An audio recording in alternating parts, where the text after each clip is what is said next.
probably can't hear me, but we just left Cruise Abaco. We untied ourselves from the dock because there's only one person working and he was getting somebody ready to sail. But here we go, we are out.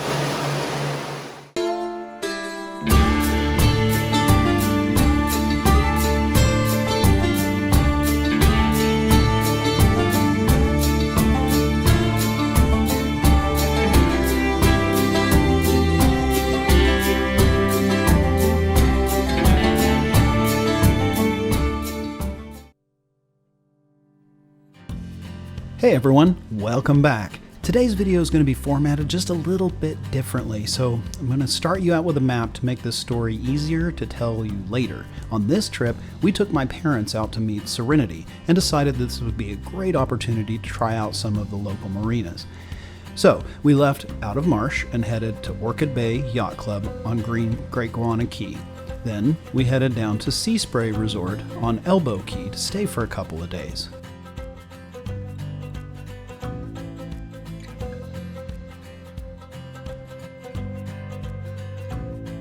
And then we made the long trip up towards Green Turtle Cay over the Whale, but we only got about a third of the way there before having to turn right back around to get my cell phone, which I had left on a pylon at the marina.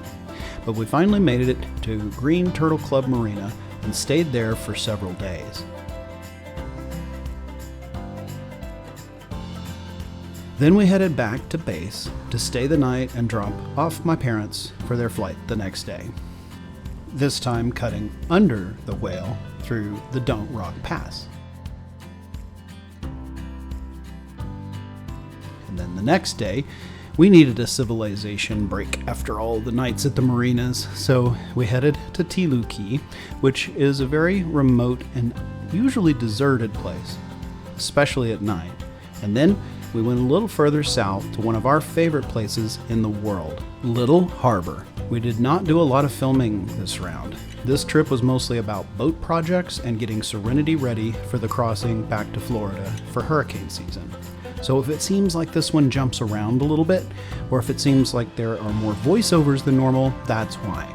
But stay tuned to the end of the show because we have a little Q&A session that we think you'll enjoy. Well, you look busy. Hey, what's up, man?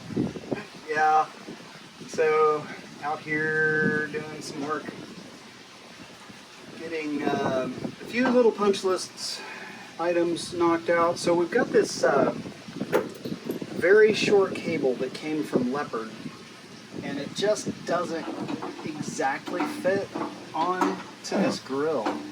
And the problem is like to take this off. I don't know if you can see this from where you're at. I might have to scoot over. More comfortable too. This thing doesn't come off unless you turn it literally upside down, which obviously if it's attached to this, you're not getting it on or off of there, right? I need to come up with a way. We've gone through a couple. You can see there's like this really long hose. But it turns out that this boat was built in South Africa, which means all the fittings are in millimeters, and the United States parts, like Mag grills, are all in like 3/8 inches. And there's as it turns out, a heck of a similarity between 10 or 11 millimeters and 3/8 inches. And so what I thought I'd do instead of trying to use this big long cable to make it where they can turn it, because the captains have got to be able to take this off if they're going on a crossing, if they're going to hit rough seas. Because I found this thing here that'll do a kind of a quick release. So I thought maybe if I could get that attached to this, and then this attached to like one of these doohickeys, then when they're ready to take that thing off, then all they got to do is just come in here and pop that off, and then they can turn the whole thing on. So just thought, while we're out here knocking out boat projects this week in the Abaco Islands of the Bahamas and getting it ready for the next set of charters, actually getting it ready for the crossing. That's one of the things. They have to take this off before the crossing happens, so I need to get this prepped, and I've got some AIS stuff that I got to work on, several other little things, like I just finished rigging up this for short crossing, but I got to redo the long crossing, which you can see that rope right there that attaches to this O-ring right there. I have to pull that off so that she can high rig on the dinghy, because right now with the high rig on the dinghy won't work with the tilt. So we got to make it ready for 2 weeks from now when she goes back to the U.S. because hurricane season is approaching. Anyway, yeah, just going to put some Teflon tape, get all these parts working together, and fix this little glitch that I've now tried. This will be attempt number 3 to get fixed. So. I see you're in quite a tight space there. Yeah, it's the freshwater pump on the starboard side is kind of crappy pressure, and so there's a tiny little screw on the bottom of this guy right here. I don't know if you can see that or not from where you're at, but this is the adjustment for it. Yeah, so these things keep the system pressurized, and it has a certain level that it starts to repressurize, and if it doesn't, if it's not really tweaked in really good, what happens is that it never pressurizes the system. It only runs when someone turns the water on. Look at this guy, he's pretty stumpy. All it needed was about a quarter turn to make it right. Anyway, it's the bilge of a Leopard 42, by the way. You could definitely hide some bodies in there if you needed to. That is pretty impressive. Yeah, it's pretty far down there. I don't like that there is water in the bilge. It's got me worried. We're gonna have to mop all that out and then see if it comes back. We should check the other side too, but not tonight. Okay. But, All right, with a couple of the boat projects done, it was time to shove off. We decided to hire Captain Vanessa, who is a true rock star, to help train the crew how to tie off the docks, and also, at Lisa's request, have her run us through some mooring ball and anchor drills. We only stayed one night at Great Guana Cay and headed out the next morning for Elbow Cay, the home of Hopetown.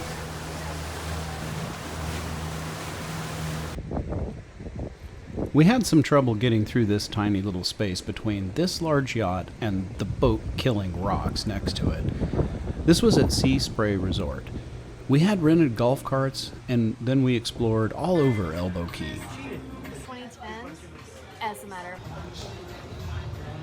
including watching a great sunset at Firefly. But since our last episode, we covered that experience really pretty well, so we just decided to skip over a lot of that stuff this round. So then we headed for Green Turtle Cay. We just didn't get very far. Hey, Chris. yeah. Why did you go on the dinghy without us? Oh, just for some fun. You guys being kind of boring. Just I left my phone at the marina and we got halfway over close to Guana before I noticed it, so we had to turn around and come back. Fun times. So, we're going to drill a hole in the boat. We're actually going to drill 4 holes in the boat. How do you feel about that, Lisa? I'm not happy about that. Holes in the boat. All right, so we've got to put a GPS antenna to feed into the AIS transponder, and even though there's an AIS receiver on board, it won't talk to it. It wants its own. Oh, this is fun too. I'm getting ready to drill a hole in the top of the boat, and that looks like a storm coming in. I need to hurry up and do this. Quit talking about it and just get it done. All right, here we go. And here we go.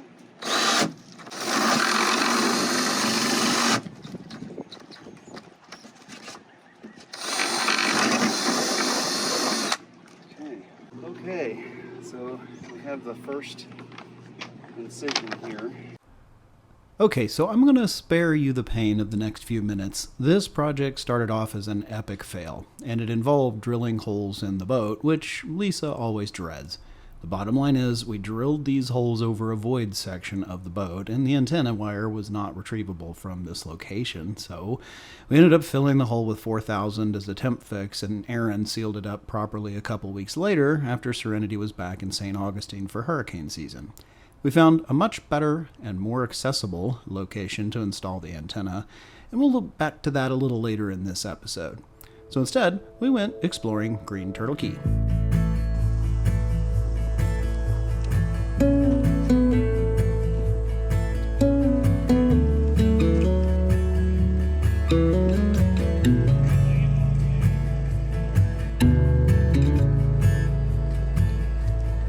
do you think?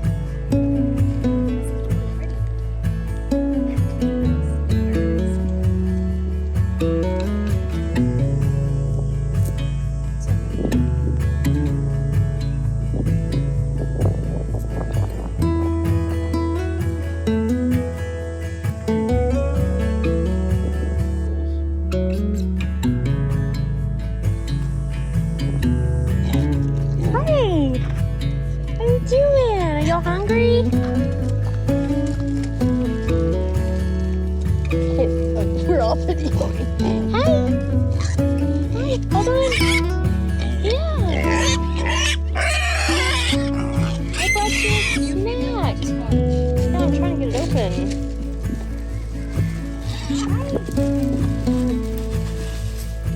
Are you hungry? Where's the fifth one? There were 5, right?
And after 3 days in Green Turtle, it was time to head back to base and drop my parents off.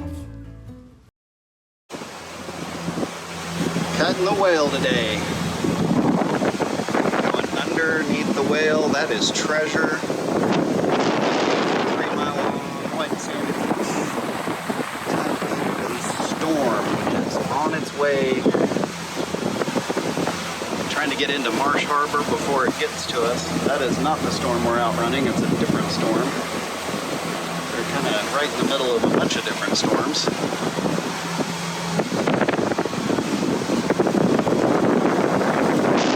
Racing time a little bit.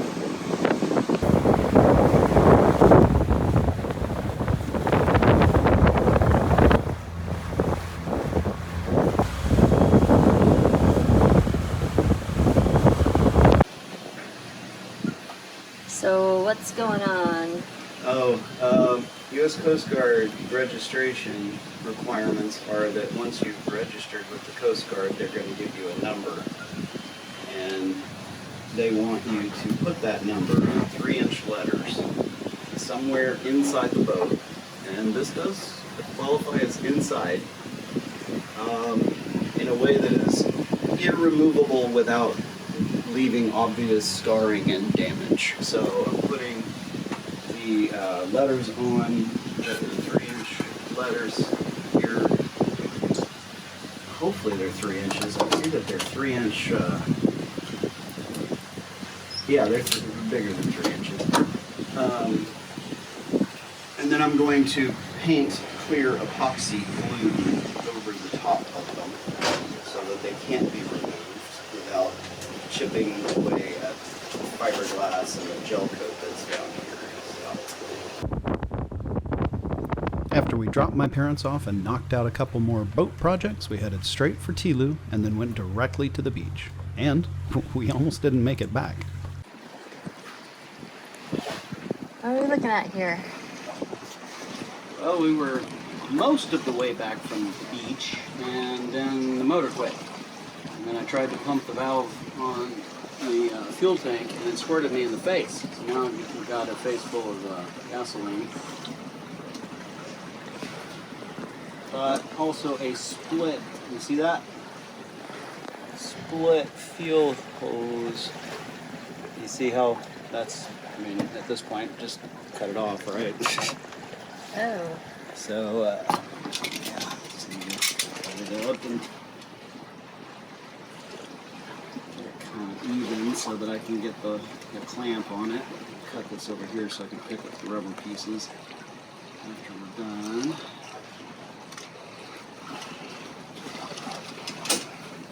And get the old one off without spilling any gas in the water. And without dropping the hose clamp in the ocean, preferable as well. That's got to go on here. But yeah, boat broke project number 26 of this trip of ours, which was mostly about that. It was almost right in time. Good. Did not go overboard. Which is mostly about getting things ready for the end of the season and getting it ready for the crossing, even though we can't go this time. We still had a million things that needed to be done prior to the crossing actually occurring. So, glad we found this now, because people doing the crossing might need a dinghy. And there we have it, all fixed up. Nice and pretty. Boats, something's always broke.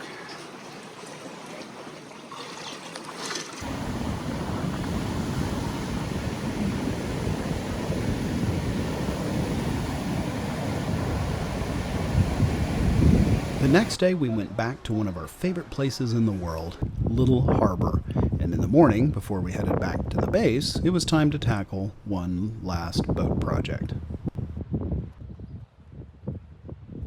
Okay, so update. This apparently is not the perfect. I'm not going to talk about what finger just got thrown at me there, but turns out this is not the perfect place. So here in a minute, I'm going to need to seal this back up, and then when it gets back to the States, we'll have it ferret out and do a little bit of fiberglass repair, a little bit of gel coat repair, and get this cleaned up. Turns out this is the best place for it. I hope, fingers crossed. Problem we had here, if you look up under there, I can't get to there. So what we thought was an easy access point that was going to drop right down into this little area in here, which is so big you can actually stand in it, goes all the way up to about here. And then there's this void. We were dropping this just happily cable down. It's like, oh my gosh, I'm gonna go fish that right out. We couldn't find the cable. This is the better place because I can go down through this back bedroom. I already pulled the roof panels off. I drilled a hole in the bulkhead, in over the bathroom, around into this room where I initially wanted to go, down through the conduit, up through the front bedroom, air conditioning hole, and into the nav station.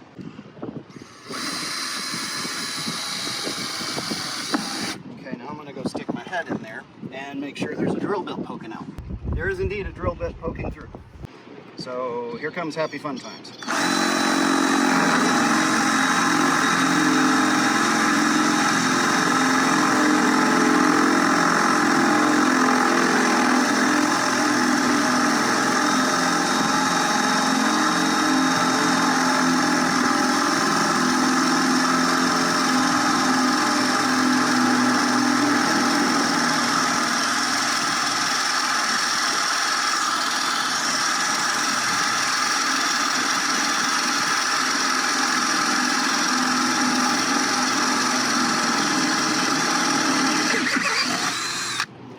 If anybody is wondering just how thick does Leopard make these holes, that should give you an idea right there.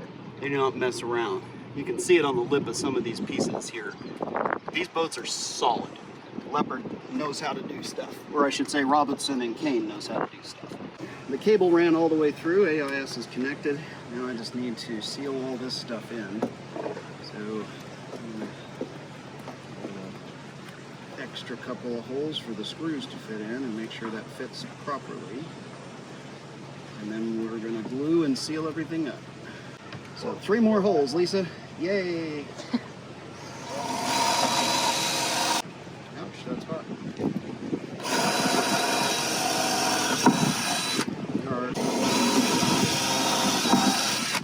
Let's hope I didn't just drill a hole in that cable. That would be fun. So yeah, I'm gonna pop this in and then go down and see if I can screw it down, and then we should be golden. We should have AIS signal and it'll be ready for the crossing. Other vessels can see Serenity and hopefully avoid running into her. That was the last of the projects, so we headed back to base and headed back home. Serenity was now ready to do her crossing, come out of the water for hurricane season, and while she was going to be on the hard, she'd get a few bumps and bruises patched up below the waterline. And now, as promised, Lisa and I wanted to do a Q&A session to answer the one most common question that we get over and over. So here it is. Okay, I want to address a question that we've gotten a few times. In fact, one of them was with the adventure crews who, in our current timeline, just left here. So that would have been in a previous episode. But the question is, why are you guys buying a boat now if you're not retiring yet? Well, we bought the boat before we retired because it's good vacationing at Christmas and spring break and the summertime, and so might as well get use out of it now and learn. Learning is a big part. I think that not doing what a lot of people that we've seen have done, which is like they just got it in their heads at some point that they wanted to live on a catamaran, and they went out and bought a boat. Some of them didn't even know how to sail yet, and they just, some of them hired somebody to train them. Some of them just started pulling on ropes until the thing started moving, and they just kind of went with it from there. But that's a big part of it for us, is we get to use it now 4 or 5 weeks a year. So that's super awesome vacation, and we're learning at the same time. So made a couple of notes about a few other reasons why we did what we did, but before I kick off on those, do you have any other thoughts of reasons why we did things the way we did them? Not at the moment. Not at the moment, okay. So one thing is financing. You can't just retire and not have income anymore and expect somebody to give you a loan on a boat. And another part is also, that word is not boat, it's boat. You can't expect somebody to just, give you a loan on a boat. And so we needed to get this started before. So financing was part of it. Okay, yeah, so another reason is selection. A lot of people are limited, and they find a boat and they buy the boat. They really don't know much about it. We were able to look at variety and find the boat that we wanted. Yeah, you see people that just suddenly decide they're going to buy a catamaran, and they have 4 or 5 for sale that they can go look at. We were able to pick the exact one we wanted, the owner's version of a Leopard 42, exactly the one that we wanted. Yeah, so we got to pick the colors of the boat, the fabric. We got to pick the flooring, which we'll show you, but cabinet colors, yeah, sailbag color, the color of the bottom paint, you name it. I mean, if there's not a huge list of options. I think I've mentioned before that the Fontaine Pajot one that we almost bought was like a 2-hour phone call. This only took about 5 minutes, but that was just because, Doug, the guy we worked with, is very, business oriented and like wasting people's time. He's like, okay, sailbag color. Gray or blue? Gray. So it was, it was a very good experience there. But we liked the ability to kind of pick all of that stuff. Another part of that is just being able to afford the boat. There's no way we could afford this boat brand new at any stage of our lives, now or in retirement. So we're offsetting the cost by chartering it. And so that's another big part of this too, is, a lot of people will see this boat and say, wow, Chris and Lisa have lots of money. No, this boat is paid for mostly by the charters that she goes on. Which kind of also leads us into, why are we doing this YouTube channel. What is its purpose? I think I've mentioned before that one of the reasons we have 4. So we've got 4 different audiences. Yeah, so friends and family are always curious as to what we're doing out here, and so we have the YouTube channel so they can go and see what we're doing. They don't grasp being out here unless they were out here, and so this helps them see what we're doing. Yeah, and another part of our audience, maybe audience number 2, we'll call them, are people who might be interested in actually buying a leopard cat or any cat to put it into charter. And so they just want to see the experience that we went through of not only buying the boat, picking out the boat, etc. You know, the video series that we had on the multiple boat shows we went to. But you know, just the deciding on operations with a charter company and what that would look like. Another reason is that people might want to charter a boat and they run across our YouTube channel, then they could see that they could charter Serenity at Cruise Abaco, or any of the other boats that are at Cruise Abaco, because on our website we have the listing for Cruise Abaco, and they can find all the fleet, the fleet of boats. Yeah, fleet of boats. I think there's 22 in the fleet right now. We're just one of them. We would really prefer you charter Serenity, but we wanted you to know that there's, you know, plenty of others. And so we want to share these kinds of experiences out here of what can you do if you were to charter a boat. So that's why we, you know, show you Hopetown and show you, you know, Green Turtle Cay and stuff like that. So that's, you know, a part of it. And then I'd say the 4th is just people who like sailing channels. There's a fairly decent niche market out there for you know, people who just like to watch these channels, and so there's going to be a fair number of people who are watching us because of that too. So those are our 4 audiences. We're not out here doing Patreon. We're not out here with a business plan to try to do it. Not that there's anything wrong with that. That's just not our story.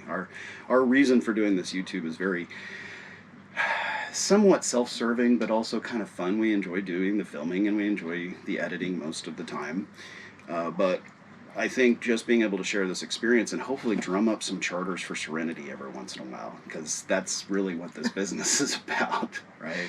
Yeah. I think another part is figuring out what we need out here, right? What are we going to need? Are we going to need a water maker? Are we going to need a Code Zero? Some things that you've thought of that maybe we probably should long-term add to this boat. Can you think of anything?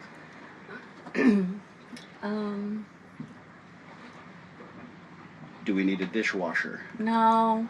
We thought we might. Yeah, I don't think we need a dishwasher. I'm not even so sure we need a washer and dryer. That was definitely on the 100% we were going to need it list. And now that we've, you know, had a couple of these longer trips, I think we're finding that we do laundry just fine. Yeah, it's pretty easy. Just get in the bucket, as you've seen. The bucket. Love the bucket wash day. I mean, I'm pretty much just in a bathing suit every day. And then I need all the room. I need all the room. I need the whole ocean. I'm going to go turn the VHF down. That guy is going to continue to... Where's he at? He's probably coming through one of the cuts. Oh. I don't think he's near us. I think he's coming in one. He's probably one of those tankers or a container ship or, you know, cargo ship, whatever those are called. Yeah. So, I don't know, like, when weather changes, what our clothing options will be. If we were going to have layers of clothing, then laundry might become a little more difficult. But just having bathing suits on every single day, like, I wear my night clothes and I have my bathing suit, and that's all I wear, and that's what I washed. And that's your experience from this trip, but think back to, like, New Year's. Leggings. What else did I have? Those long sleeve. Mm-hmm. What are those called? The cardigan? No. Or sweater? No. Or, I don't know. Sun protecting. Oh, the rash guards. Rash guards. Rash Yeah. guards and leggings. That's what I wore during the Christmas trip. But that would still be easy to wash. But I'm like thinking sweaters. If If we ever need a sweater, that might be a little, Yeah. I don't know. There are a few things we've already figured out for sure that we don't need, and a few things that we figured out that we do need. Changing the sail package is going to be a big part of that. We need a downwind sail. We need a light wind sail. And we don't have that right now. We have the bowsprit and we have the rigging for it. We just, but we know that, right? So the more we do this, the more we are going to find out what we need. So that's another reason that we did this, now instead of later.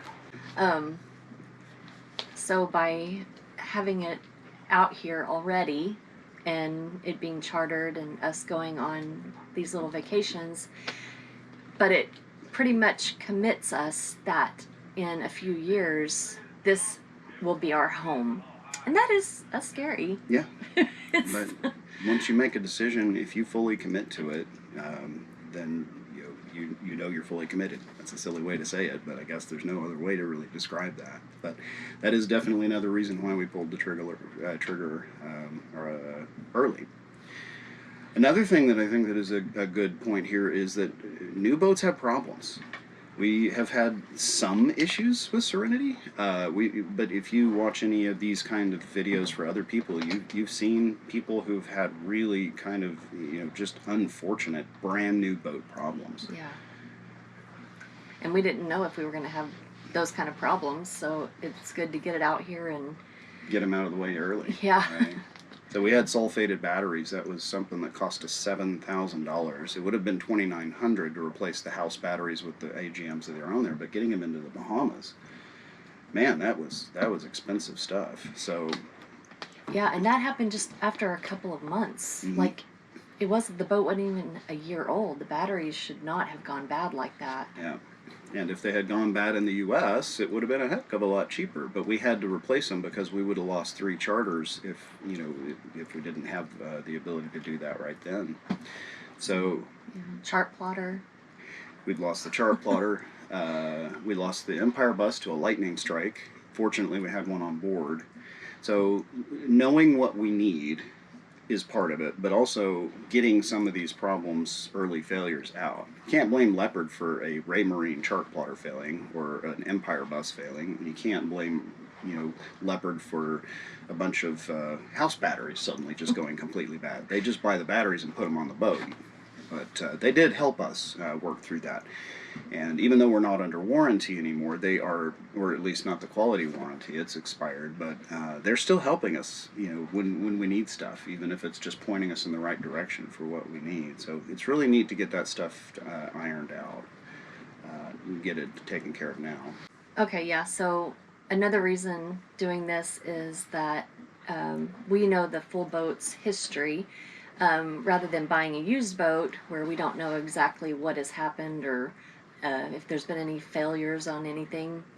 Since we took delivery of the boat, we know just about everything about it. Mm-hmm. Yeah, we will have the whole history. I mean, every time they change the oil, I know about it. Every time Lisa and I make a change, like we went up and added the safety rail, right? Which that also goes into things we need, right? This is also modifications that have been made, the cushions, all of the different things that have been done. We know the history of everything on this boat, even when she runs aground because a charter guest hits it, or a captain runs it up against the dock and scrapes a whole bunch of gel coat off. Things that have actually happened very recently. We know the whole history, and we know how it's getting fixed, where it's getting fixed, and that it's going to be fixed. So, that was a big part of it too. It's a one-owner boat when we take it over and pull it out of the charter fleet. So, on that similar tack, we also know where all the manuals are. A lot of people buy these boats, and they're like, where's the manuals? So, we know where all the parts are, all the manuals. And we touched on this, but by buying the boat, we get to use it 4 or 5 weeks a year. So those are our vacations. The reality is we wouldn't go on these kind of vacations 4 or 5 weeks a year, right? That would just be prohibitively expensive, right? I mean, on a decent average week, you know, Serenity's charging chartering for $9,000 or $10,000 a week. I mean, that's 50 grand if you were to do it that way. That's certainly not saving any money, but it does force us to come out here and use it. Not that you have to force us very hard. But yeah, I mean, that I hope answers the question of why are we doing it this way? Why are we doing it now? What is this crazy plan of ours? And why wouldn't we just do it like the average person? They're like, hey, let's just wait till we're retired and just go buy a 5-year-old used boat instead of, you know, buying a brand new boat and have it beat up in charter for 4 or 5 years. Which, you know, we do sometimes come back and ask ourselves the same question. But I'm pretty committed that we've made the right decision here. I'm pretty much thinking that. Hopefully you are too. Yep. Vote of confidence here from my left. But anyway, I hope this was interesting and answered a few questions. This was mostly because we've had this question a bunch of times, so I thought we'd just go ahead and kind of put it out there and answer it. So hope you found this interesting. If you did, please, you know, consider giving it a like so I know that it was, or throw something in the comments below. So, you know, for any question, there was a lot of words there that kind of ran together. Put things below and we answer for you if I didn't touch on anything that you kind of wanted answering. So. Your brain talks faster than you. Yeah. In the words. That's a very good way to describe it. Brain talks faster than my mouth can keep up with. Anyway, you want to tell them anything before we go? Thanks for watching or anything like that? Thanks for watching, and we'll see you next time. All right.